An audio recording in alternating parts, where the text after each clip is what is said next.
யூடியூபினூடாகவும் நேரடியாகவும் அநேகர் யூடியூபினூடாக பார்த்துக் கொண்டிருக்கிறீர்கள். தேவன் உங்களை ஆசீர்வதித்திருக்கிறார் என்ற அதற்காக நன்றி சொல்கிறோம். நீங்கள் ஒருவரே பெரியவராக இருக்கிறீர்கள். நீங்கள் ஒருவரே எங்களை வழிநடத்துவராக இருக்கிறீர்கள். ஒரு வாரத்தில் நாங்கள் ஆண்டவராக இயேசு இந்த பூமியிலே நியமித்திருக்கிற ஒரு தேவ சபையை குறித்து நாங்கள் பார்த்தோம். தேவன் கட்டும் ஆலயம் எப்படிப்பட்டதாக இருக்கிறது என்பதை குறித்து பார்த்தோம். நாங்கள் நினைக்கிறது மாதிரி நாங்கள் இந்த தேசத்திலே வாழ்ந்து விடுவோமா என்றால் இல்லை என்பதை பதிலாக இருக்கிறது. இன்று சிதறி வாழ்கின்ற இமனமாக எண்ணினம் நினைத்துக் கொண்டிருக்கிறது ஒரு காரியத்தை. நாங்கள் இந்த நாட்டில் பிரஜார உரிமையை பெற்றிருக்கிறோம் என்று எல்லோரும் நினைத்துக் கொண்டிருக்கிறார்கள். ஆனால் காலம் ஒன்று மாறப்போகிறது. அதை யாரும் அறியாமல் இருக்கிறீர்கள் என்பதுதான் மெய்யாக இருக்கிறது. ஏனென்றால் உங்களுக்கு கொடுக்கப்பட்ட அந்த பிரஜார உரிமையிலே எழுதப்பட்டதை நீங்கள் வாசிக்கவில்லை. இந்த நாட்டு பிரஜை என்று எல்லோரும் சிட்டிசன் இருக்கிறது வைத்திருக்கிறோம் என்று எம்பினம் எங்கும் தாங்கள் வாழ்ந்து கொண்டிருக்கிறோம் என்று சிந்தித்துக் கொண்டிருக்கிறார்கள். ஆனால் நாட்கள் மாறப்போகின்றது. அநேக மக்கள் இலங்கை தேசத்திற்கு அனுப்பப்பட போகிறார்கள். இதை எடுத்து வைத்துக் கொள்ளுங்கள். சிட்டிசன் இருக்கலாம். நீங்கள் கேட்டால் நோர்வேஜியன் மக்கள் இல்லையென்றால் நான் லண்டனை சேர்ந்தவன், நான் கனடாவை சேர்ந்தவன், அமெரிக்காவை சேர்ந்தவன், சிட்டிசன் என்று எல்லோரும் சொல்கிறார்கள். 2 நாடுகள் மாத்திரம்தான் ஜனங்களை திருப்பி அனுப்பும். ஒன்று அமெரிக்கா, ஒன்று கனடா. மற்ற நாடுகள் வெகு சீக்கிரத்திலே ஜனங்களை அனுப்புவதற்கான வேலைகள் நடைபெற்றுக் கொண்டிருக்கிறது. நாங்கள் அறியாமல் இருக்கிறோம், சிந்திக்காமல் இருக்கின்றோம். அதனாலே நாம் கடவுள் எங்களை கொண்டு வந்து இந்த தேசத்திலே வைத்து விட்டார், நாங்கள் எல்லாம் வசதிகளோடு வாழ்கின்றோம் என்று சிந்தித்துக் கொண்டிருக்கிறார்கள். அது மாற்றம் அடைய போகிறது என்றால் நீங்கள் யாரிடம் போய் சொன்னாலும் நான் நோர்வேஜியன் என்று சொன்னாலும் அவருடைய நிலத்துக்கும் அவருடைய இடத்துக்கும் நாம் சொந்தக்காரர்கள் அல்ல.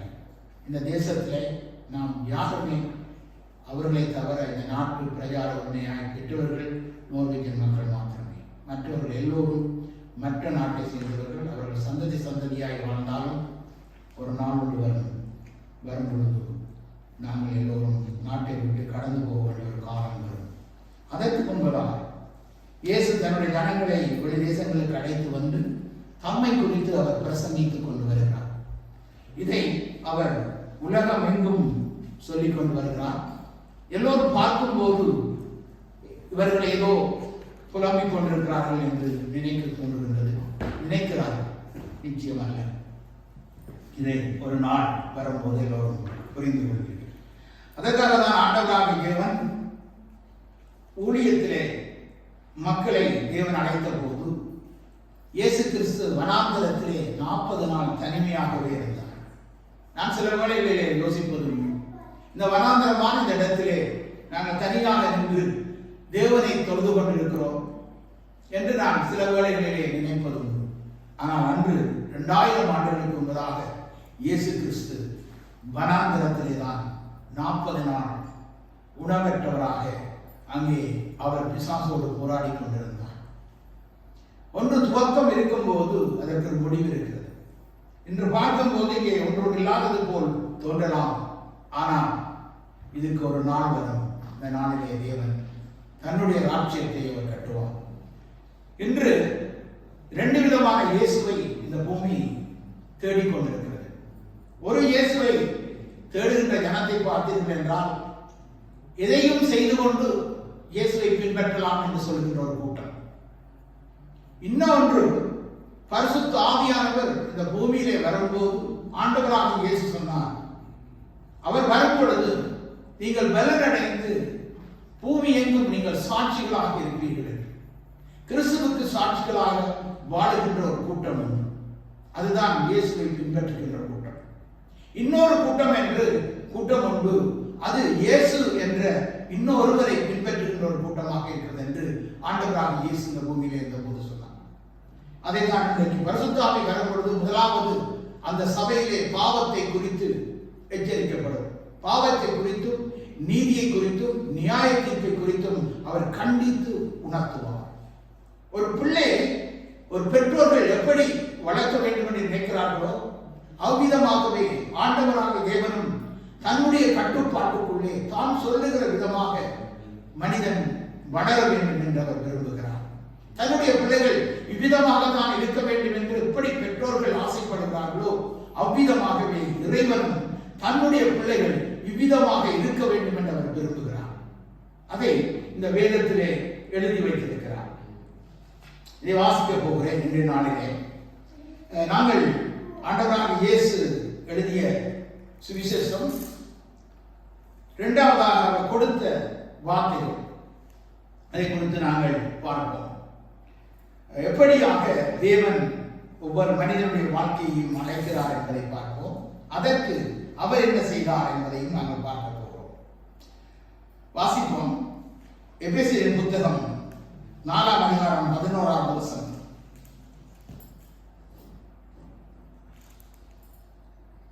எபேசியர் 4:11. மேலும்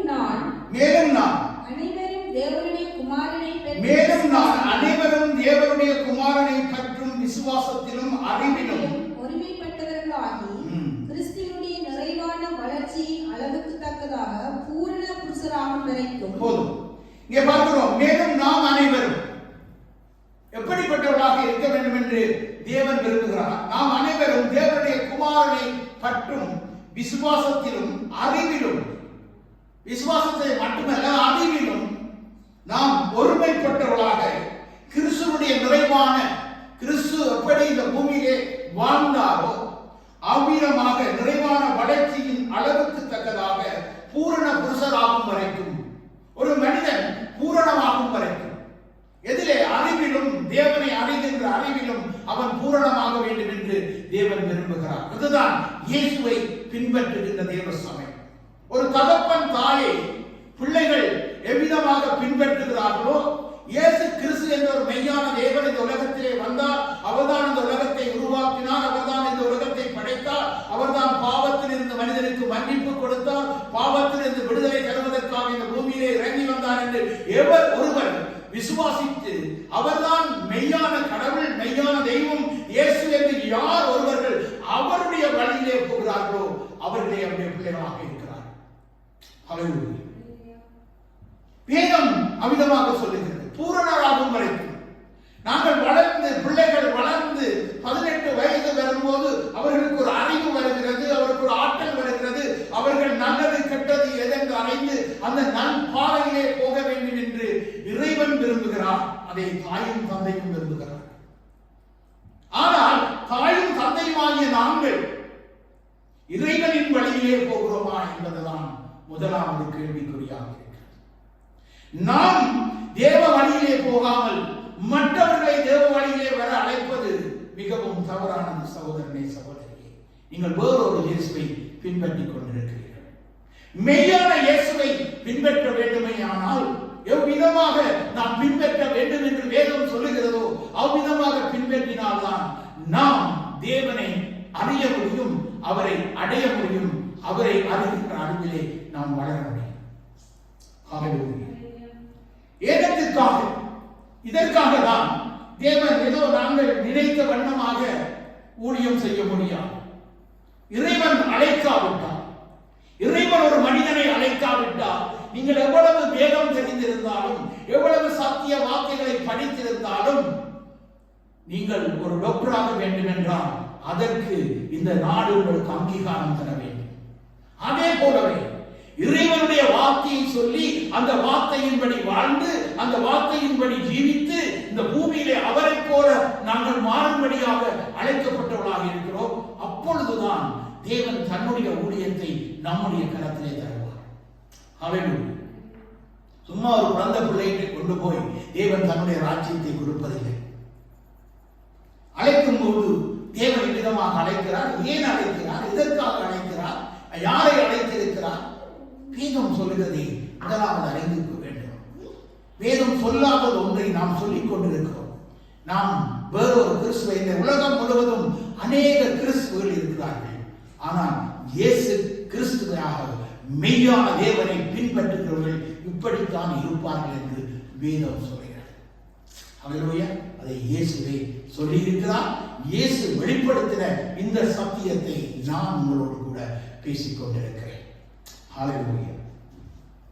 இதற்காக கீழே சொல்லுகிறார், இந்த பூரணராகிறதற்காக ஒரு பாடசாலை எதற்காக வைக்கப்பட்டிருக்கிறது. அந்த பாடசாலையிலே அங்கே ஒருவர் இருப்பார். அவர் ஹெட் மாஸ்டராக இருப்பார். அதற்கு கீழாக அநேக உபாத்தியார்கள் இருப்பார்கள். எல்லாத்துக்கும் ஒரு நிர்வாகம் இருக்கும். அந்த நிர்வாகத்தின் அமைப்பின்படியே அவர்கள் படித்து பட்டம் பெற்று அவர்களை படிப்பிக்கக்கூடிய ஞானம் உள்ளவர்களாக வரும் வரைக்கும் அவர்கள் பாடசாலையிலே படித்துக் கொண்டிருப்பார்கள். இது உலக பிரகாரமான ஒரு அழைப்பு. ஆனால் தேவ அழைப்பு வித்தியாசமானது. தேவன் ஒரு மனிதனை அழைத்தார். அவனை கொண்டு அவர் செய்ய நினைத்ததை இந்த பூமியை யாரும் தடை செய்ய முடியாது. 120 வருடங்கள் நோவா பிரசங்கித்துக் கொண்டிருந்தான். ஆனால் ஜனங்களோ மனம் திரும்பவில்லை. அதனால் நோவாவின் குடும்பத்துக்கு எந்த நஷ்டமும் வரப்போவதில்லை. அவ்விதமாகவே 34 ஆண்டுகளாக இந்த தேசத்திலே நான் இதை பிரசங்கித்துக் கொண்டிருக்கிறேன். நீங்கள் வராவிட்டாலோ இல்லைனால் நீங்கள் இதை கேட்காவிட்டாலோ எனக்கு எந்த நஷ்டமும் இல்லை. நானும் என் குடும்பமோ என்னவென்றால் கர்த்தரையே சேவிப்போம். ஹல்லேலூயா. வேதம் அப்படித்தான் சொல்கிறது. யோசுவா அதை சொன்னார். நோவாவின் குடும்பம் வேலைக்குள்ளே காக்கப்பட்டது. அன்பான தேவச்சாமி, குடும்பம் என்பது தேவனால் உண்டாக்கப்பட்டது. அந்த குடும்பத்திலே எப்படி குடும்பம் இருந்தால் தேவன் அங்கே வாசமாய் இருப்பார் என்று வேதம் சொல்கிறது. நாம் என்ன நினைக்கிறோம் என்றால், நாம் போகிற வழியிலே அவர் எங்களோடு கூட இணைந்து வருவார் என்று நாம் நினைக்கிறோம். ஒருபோதும் அப்படி அல்ல. வாசிக்க கேட்போம். வாசியுங்கள்.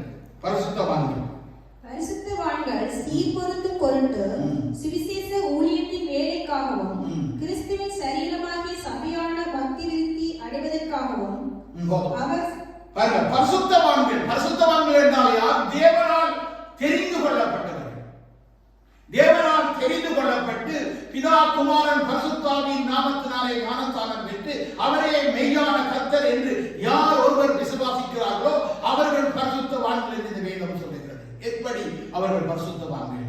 இயேசு கிறிஸ்துவின் இரத்தம் அவருடைய சகல பாவங்களையும் கழுவி அவர்களை சுத்திகரித்தபடினால் அவர்கள் பரிசுத்தவான்கள். வேதம் அதைத்தான் சொல்கிறது. அவர்களுக்கு போதிப்பதற்காக, அவர்களை இந்த உலகத்திலே கட்டி எழுப்பதற்காக தான் ஒவ்வொரு காரியமும். இந்த ஆலயத்தை 100 ஆண்டுகளுக்கு முன்பதாய் கட்டினவர் ஒருவர் உண்டு. எவ்வளவு பாடுகள் மத்தியிலே, எவ்வளவு வேதனைகள் மத்தியிலே, எவ்வளவு கண்ணீர்கள் மத்தியிலே அவர் இந்த ஆலயத்தை கட்டினார் என்பது இன்று இருக்கிற 4வது ஜெனரேஷனுக்கு தெரியாது. ஏனென்றால் இந்த பில்டிங் அவர்களுக்கு இலவசமாக இருக்கிறது. அவர்களுக்கு இந்த பாடு தெரியாது.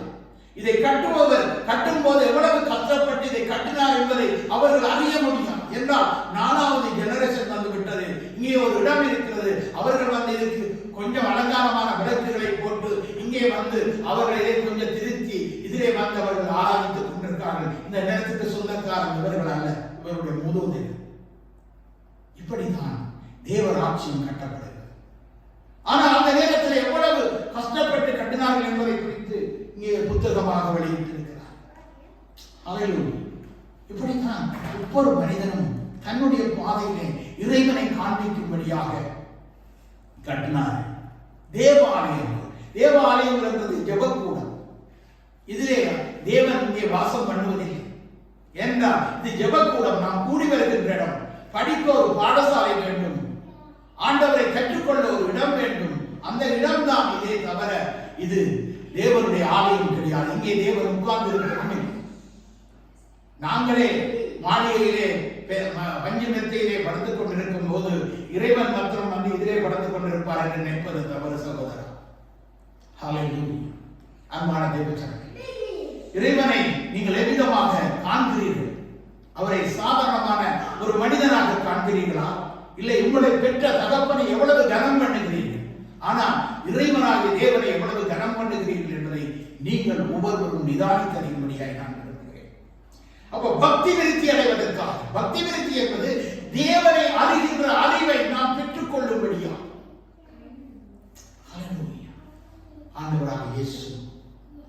இந்த பூமியிலே வாழ்ந்த போது எங்கு நன்மை செய்கிறவராய் சுற்றி திரிந்தார். யாருக்கு அவர் நன்மை செய்யவில்லை, எல்லோருக்கும் அவர் நன்மை செய்தார். ஆனால் அவருக்குத்தான் சிலுவை மரணம் வந்தது. ஏன் சிலுவை மரணம்? அவருடைய எங்களுடைய வாழ்விலே நாம் செய்த தவறுகளை, நாம் செய்த தப்பிதங்களை, நம்முடைய வாழ்விலே மூதாதையர் 3 சாபங்கள் உண்டு. சகோதரா சகோதரி, நீங்கள் சிதறி இன்றைக்கு இருப்பதற்கு காரணம் 3 விதமான சாபங்கள். ஒன்று, உங்கள் மூதாதையர் சேர்த்து வைத்த சாபங்கள். இரண்டாவது, மனிதன் உங்களுக்கு விட்ட சாபங்கள். உங்களை பார்த்து எத்தனை மக்கள் இந்த உலகத்திலே சபிக்கப்பட்டவர்கள் என்று உங்களை பார்த்தவர்கள் பேசியிருப்பார்கள். உங்களுக்கு இறைவன் இல்லாததினால் அந்த சாபம் உங்களை தொடர்கின்றது. மூன்றாவது சாபம், நீங்களாக செய்த தவறுகளினால் உங்கள் வாழ்க்கையில் வருகின்ற சாபம். இந்த 3 சாபங்களையும் சுமந்து கொண்டு இந்த மனிதன் போய்கொண்டிருக்கின்றான். இந்த மனிதனை காப்பாற்றுவதற்கு அவர் சிலுவையோடு எருசலேம் நகரத்திலே அவர் நடந்து வந்து கொண்டிருக்கிறார். சாட்டை அடிகள் அடிக்கப்படுகின்றன. அவரை தரிசித்ததனால் சொல்லுகிறேன், அவரை பார்க்காதவர்கள் அவரை அறிந்து கொள்ள முடியாது. மீண்டும் இந்த ஊழியத்தை ஆரம்பிப்பதற்கு அதுதான் காரணம். என் இனம் என் ஜனம் அழியப் போகிறது என்பதற்காக 120 வருடங்கள் நோவா கதறினார். கடைசி ஒரு ஜலப்பிரளயம் வந்து எல்லோரையும் வாரிக்கொண்டு போனது. நோவாவும் குடும்பமும் அங்கே காக்கப்பட்டார்கள். நீயும் உன் குடும்பமும் காக்கப்பட வேண்டுமையானால் இயேசு என்ற பேழைக்குள் இருக்கும் போது ஒருவராக உன்னை தொட முடியாது. ஹல்லேலூயா. வேதம் சொல்கிறது. அப்ப அதை நான் ஆண்டவர் என்ன செய்கிறார்? பக்தியை அடைவதற்காக அவர் சிலரை வாசிக்கும். அவர் சிலரை அப்போஸ்தலராகவும், சிலரை தீர்க்கதரிசிகளாகவும், சிலரை சுவிசேஷகராகவும், சிலரை மேய்ப்பராகவும், போதகராகவும் ஏற்படுத்தினார். இதை இறைவன் ஏற்படுத்த வேண்டும். அப்போஸ்தலன் என்றால் நான் அப்போஸ்தலன் என்று சொல்வதனால் அப்போஸ்தலராக முடியாது. நான் ஏதோ வேதத்தை படித்து வேதத்தை எல்லாம் கற்றுவிட்டேன் என்று நான் அப்போஸ்தலன் என்று சொல்லிக் கொள்ள முடியாது. அப்போஸ்தலன் என்ற அழைப்பை தேவன் மனிதனுக்கு கொடுக்க வேண்டும் என்று வேதம் சொல்லுகிறது. அதே சிலருக்கு தான் அந்த அப்போஸ்தலர் அழைப்பு இருக்கிறது. அப்போஸ்தலர் என்றால் அற்புதங்கள், அடையாளங்கள், அதிசயங்கள் செய்கின்ற ஒரு மனிதனாக இந்த பூமியிலே சுற்றி திரிவார். இயேசுவை போல அவர்தான் அப்போஸ்தலர்.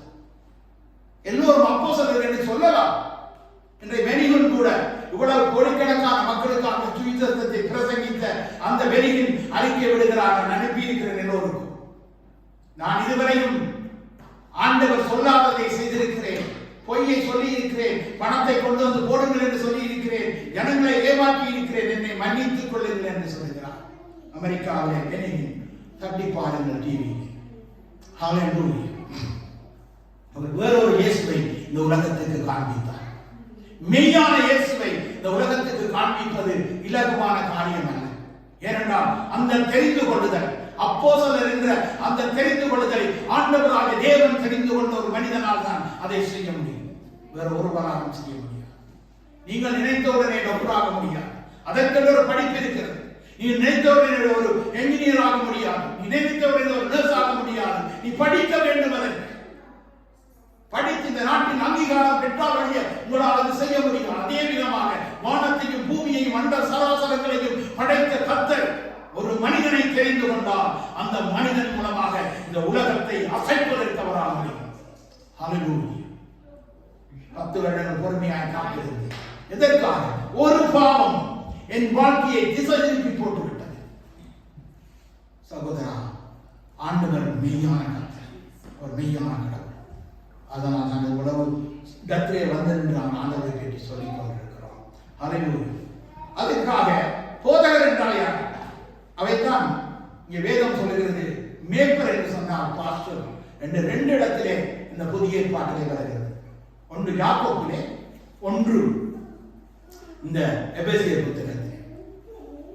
ஆண்டவராகிய தேவன் இங்கே அவர் ஏற்படுத்தினார். யாரும் ஏற்படுத்த முடியாது. அவருடைய ஊழியத்துக்கு யாரும் தெரிந்து கொள்ளவும் இந்த பூமியிலே முடியாது. யாரும் கையை வைக்கிறதுனால் அவர் ஊழியராகவும் முடியாது. இறைவன் அவரோடு இடைப்பட வேண்டும். இறைவன் அவரை தெரிந்து கொள்ள வேண்டும். அப்போஸ்தலர்களை தேவன் தெரிந்து கொண்டார். அங்கே பவுலடிகளை தேவன் வானத்திலே தன்னுடைய நட்சத்திரத்தை காண்பித்து அந்த வெளிச்சத்திலே அவர் விழுந்து அந்த இடத்தில்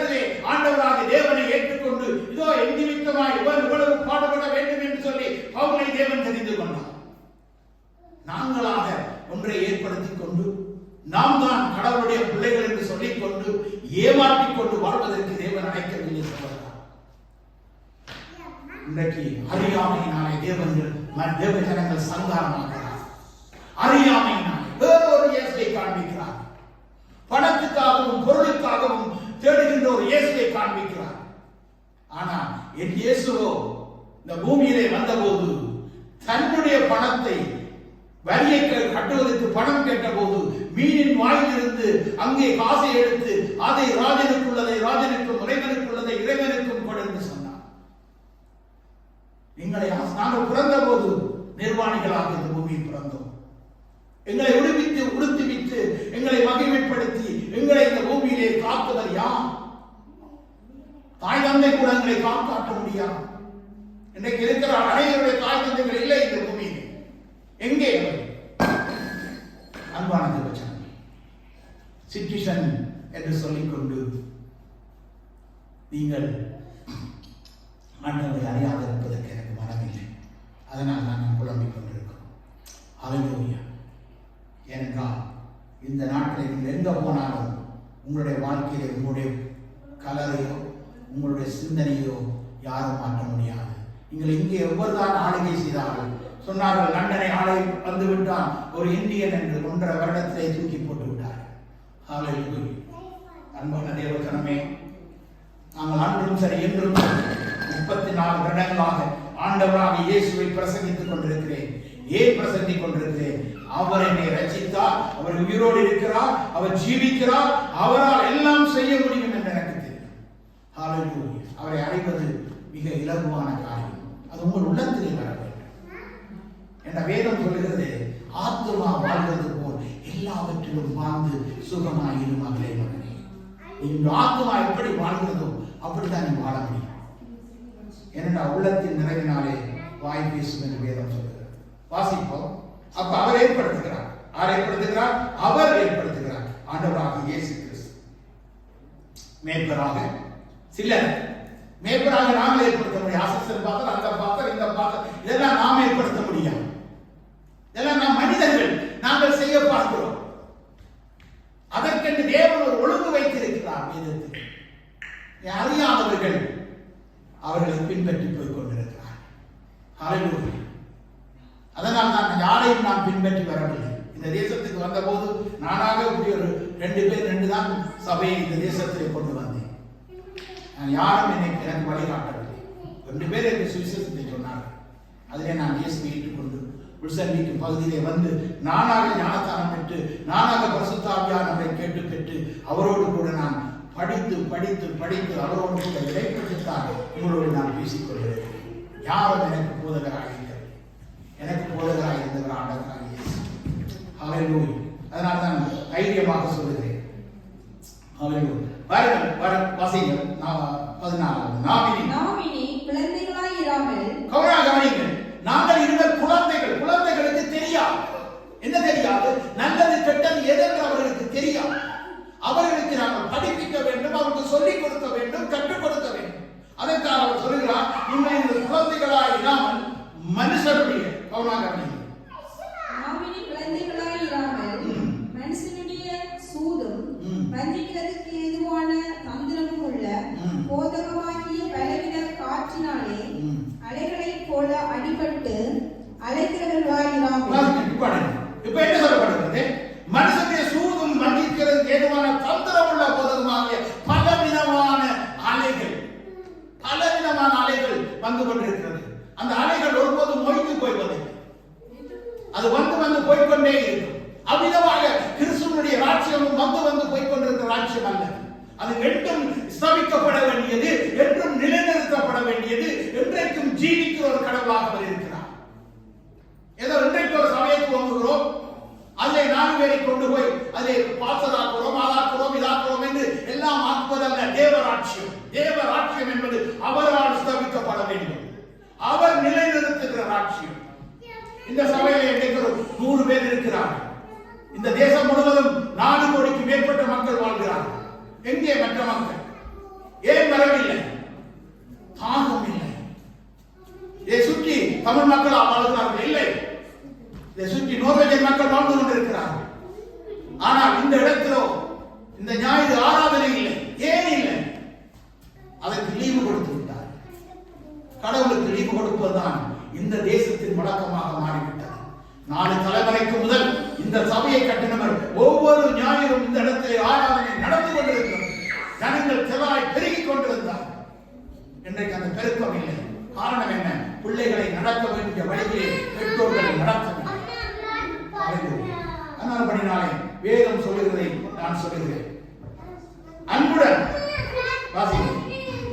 அன்புடன் சத்தியத்தை கைக்கொண்டு தலைவராகிய கிறிஸ்துவுக்குள் எல்லாவற்றிலேயும் நாம் வளர்ந்தவராய் இருக்கும்படியாக அப்படி செய்தார். பாருங்கள், அன்புடன் சத்தியத்தை கைக்கொண்டு தலைவராகிய கிறிஸ்துவுக்குள் எல்லாவற்றையும் நாம் வளர்ந்தவராய் இருக்கும்படியாக அவர் அப்படி செய்தார். எதை செய்தார்?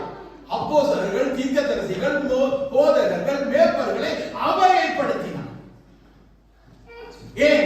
இந்த சபையானது, இந்த மக்களானது, இந்த உலகத்தில் இருக்க ஜனங்களானது அது இறைவனுடைய செயல்பாட்டிலே அவர்கள் வாழ வேண்டும், இறைவனோடு அவர்கள் வாழ வேண்டும், இறைவனோடு இருக்க வேண்டும், எல்லா விதமான சந்தோஷத்தினாலும் மகிழ்ச்சியினாலும் நிறைந்தவர்களாய் வாழ வேண்டும், ஆரோக்கியம் உள்ளவர்களாய் வாழ வேண்டும், சுகம் உள்ளவர்களாய் வாழ வேண்டும் என்று ஆண்டவராக இயேசு அங்கு இருந்த நாட்களிலே எத்தனையோ வியாதிஸ்தர்கள், எத்தனையோ வேதனை படைத்தவர்கள், எத்தனையோ துன்பத்திலே இருந்தவர்கள் எல்லோரும் திரளாக வந்தபோது அவர்களை எல்லாம் சுகப்படுத்தி அவருக்கு ஆரோக்கியம் கொடுத்து ஆண்டவராக இயேசு அனுப்பினார் என்று நாம் வேதத்திலே வாசிக்கிறோம்.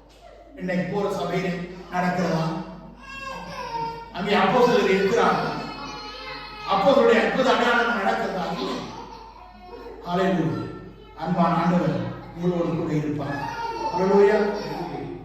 அவராலே சரீரம் முழுவதும் வாசியுங்கள். அவராலே சரீரம் முழுவதும் அதற்கு உதவியாயிருக்கிற சகல கணுக்களினாலும் இசைவாக கூட்டி கட்டப்பட்டு இணைக்கப்பட்டு ஒவ்வொரு அவவையும் தன் தன் அளவுக்கு தக்கதாய் கிரியை செய்கிறபடியே அன்பினாலே பக்தி விருத்தி உண்டாகுவதற்கு ஏதுவான சரீர வளர்ச்சியை உண்டாக்குகிறது. எப்படி ஒரு சரீரம் ஒரு மனிதனுடைய வாழ்க்கையிலே குழந்தையிலிருந்து அது வளர்ந்து வருகிறதோ அவ்விதமாக கிறிஸ்துவனுடைய சபை அவ்விதமாக வளர்ந்து வர வேண்டும். அந்த சரீரத்தை எந்த குறைவும் காணப்படாது. ஏனென்றால் அது இறைவனால் படைக்கப்பட்ட சரீரம். சபையானது தேவனுடைய சரீரமாக இருக்கிறது என்று போன வாரம் சொன்னேன். இந்த சரீரமானது வளர வேண்டுமே. ஆனால் நீங்கள் ஒவ்வொருவரும் இறைவனுடைய வார்த்தை கீழ்ப்பட்டவர்களாக நீங்கள் வாழ வேண்டும் என்று தேவன் விரும்புகிறார். கடைசியாக ஒரு வார்த்தையை சொல்லி நீங்க வாங்க.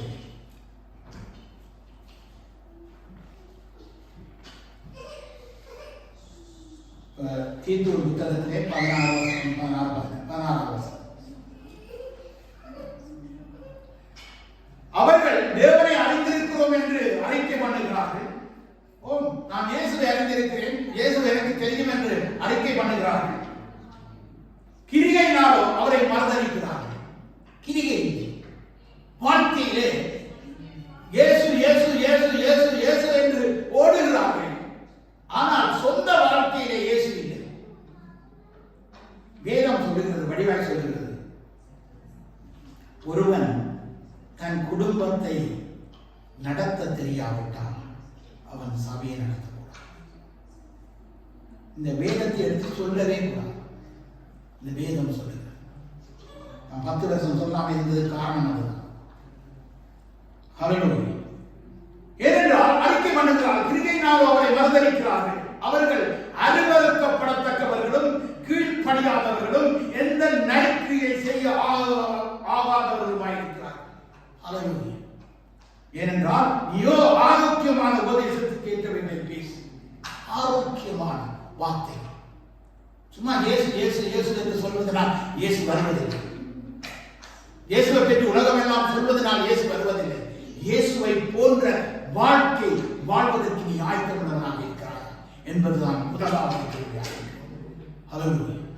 அப்படினாலே வேதம் சொல்கிறது, இப்படியாய் சொல்லுகிறது வேதம் என்பதை அடுத்த வாரம் இதை தொடர்ந்து இந்த காரியங்களை குறித்து இன்னும் ஏனென்றால் வேதம் சொல்கிறது, விசுவாசத்திலே ஆரோக்கியம் உள்ளவராய் இருக்கும்படி நீ அவர்களை கண்டிப்பாக கடிந்து கொள்.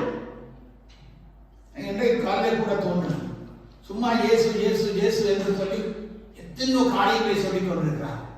சொந்த வாழ்க்கையிலே, சொந்த குடும்பத்திலே, சொந்த வீட்டிலே சமாதானம் இல்லை.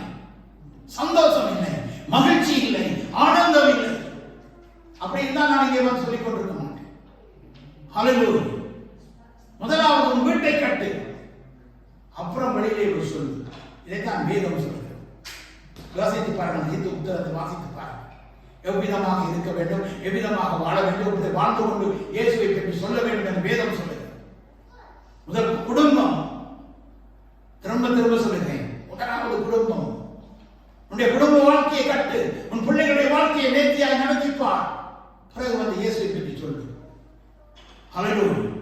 அப்பொழுது அவர்கள் ஜனங்கள் தானாக இயேசுவை சொல்வார்கள். ஹல்லேலூயா. என்றால் நீங்கள், அவர் சொல்கிறார், உலகம் எங்கும் போய் எனக்கு சாட்சிகளாக இருக்கிறீர்கள். சாட்சி இல்லாத வாழ்க்கை என்னத்துக்கு? எதற்காக நான் இயேசுவை சொல்ல வேண்டும்? நான் சாட்சி இல்லை என்றால் இதில் என்று சொல்வதில் எந்த அர்த்தமும் இல்லை. ஆண்டவராக இயேசு ஜீவிக்கிறவராக இருக்கிறார். இன்றைய நாளிலே இதை நான் அடுத்த வாரம் இந்த கண்காணிப்பு இதனை குறித்து நான் இங்கே வாசிக்கிறேன். ஒருவர் ஆண்டவரால் அழைக்கப்பட்டிருந்தார். ஆண்டவருடைய ஊழியக்காரன் என்றால் 5 விதமான ஊழியம். சுவிசேஷம் ஒரு ஊழியம். இயேசுவை பற்றி சொல்வது தவறல்ல, ஆனால் இயேசுவை போல வாழ்வதற்கு அவர்களை அழைக்கிறார். முதலாவது நான் வாழ்ந்து கொண்டுதான் மற்றவர்களுக்கு அவரை எடுத்து சொல்ல வேண்டும். ஹல்லேலூயா. நானே வாழ முடியவில்லை இயேசுவோடு, எப்படி இன்னொருவருக்கு இயேசுவை சொல்வது?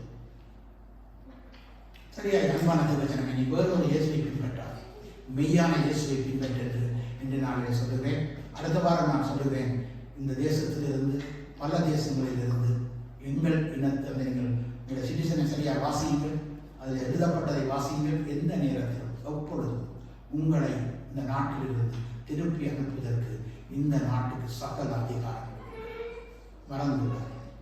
இன்னைக்கு எல்லோரும் நினைத்துக் கொண்டிருக்கிறார்கள், நாங்கள் வந்து விட்டோம், குடியேறி விட்டோம், வீட்டை வாங்கி விட்டோம், வாசலை வாங்கி விட்டோம், இப்படித்தான் இலங்கையிலும் குடியிருந்தோம். அதுதான் எங்களுடைய நாடு, எங்களுடைய சொந்த நாடு.